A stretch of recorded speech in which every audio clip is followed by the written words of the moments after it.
Welcome to Runes and Relics, a dark fantasy shop simulator. You must serve customers and maintain the shop if you want to survive, deduce customer requests from dialogue and investigate the mystery behind the shop.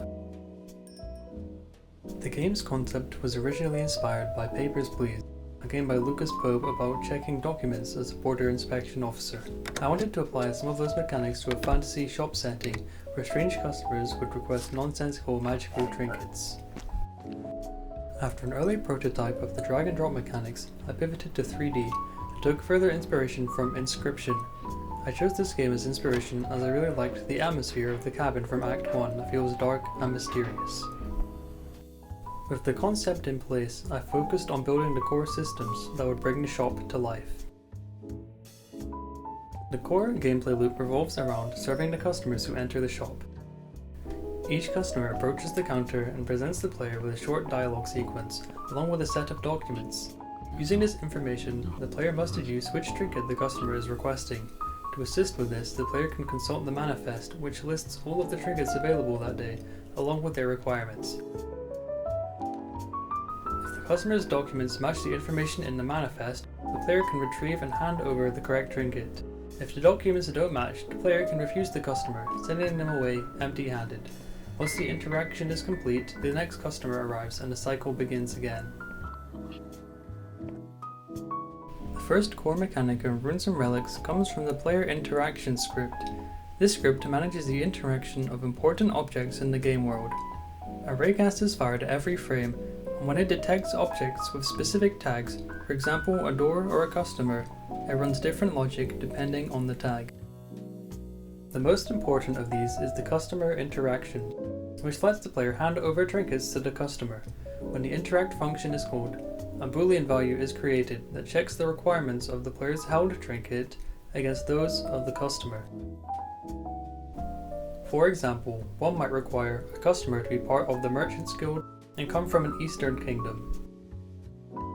If this boolean returns true, then the player successfully completes the transaction, and if it returns false, they lose a life for handling the transaction incorrectly. Lastly, the customer's documents are destroyed to stop them from piling up on the counter, and the next task is started.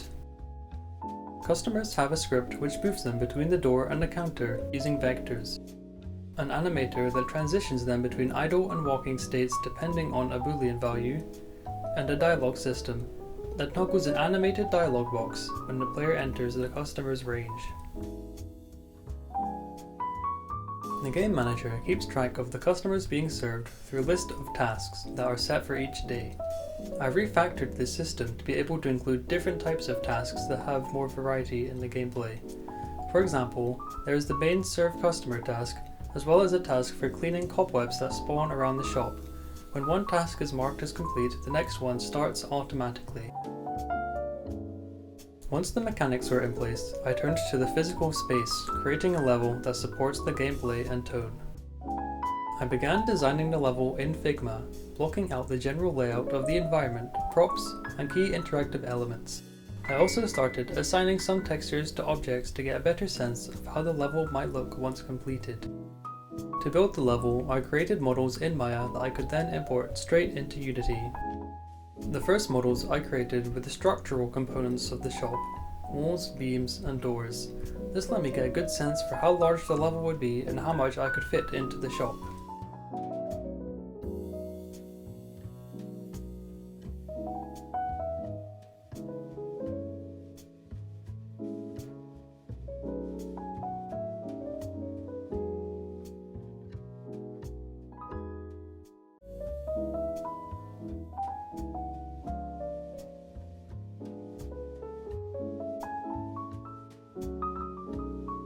However, after implementing the level in Unity and getting testing feedback, I realized the level was too large for the focused experience I wanted, so I downsized the level, which allowed me to decorate it more densely and give the shop a more enclosed, oppressive feel. From there, I moved to modeling all of the trinkets and props that would decorate the level.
The models laid the foundation, while the atmosphere really came alive once I began crafting the lighting and effects.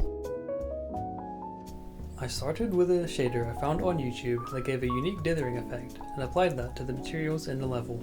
This created an interesting visual style. However, after user testing revealed issues with clarity, I removed the shader to focus on more readable visuals.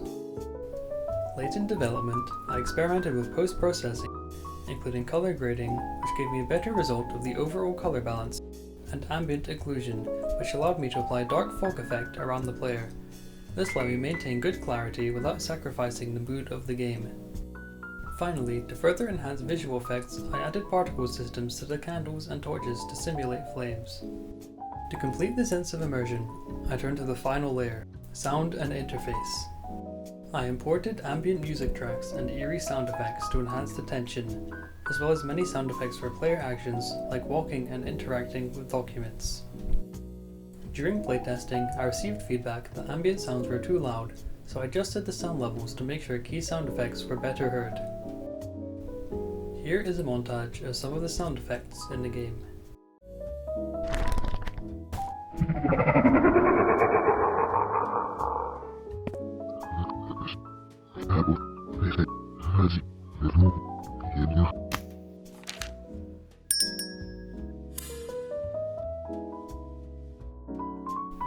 Just like the audio, the visual design of the UI was made to feel like a natural extension of the shop's world. I used muted colors, paper textures, and serif fonts to give the UI a worn, in-world feel. Elements like letters and IDs were designed to look like physical objects a player might actually handle in a shop. That brings us to the end of the experience and the end of my development journey. Thank you for watching this short overview of my 12-week project. Seeing runes and relics take shape from a rough idea to a fully playable game was incredibly rewarding. I learned a lot about balancing code, design, and creation, as well as how to manage scope and polish while working solo. I hope you enjoyed your visit to the shop.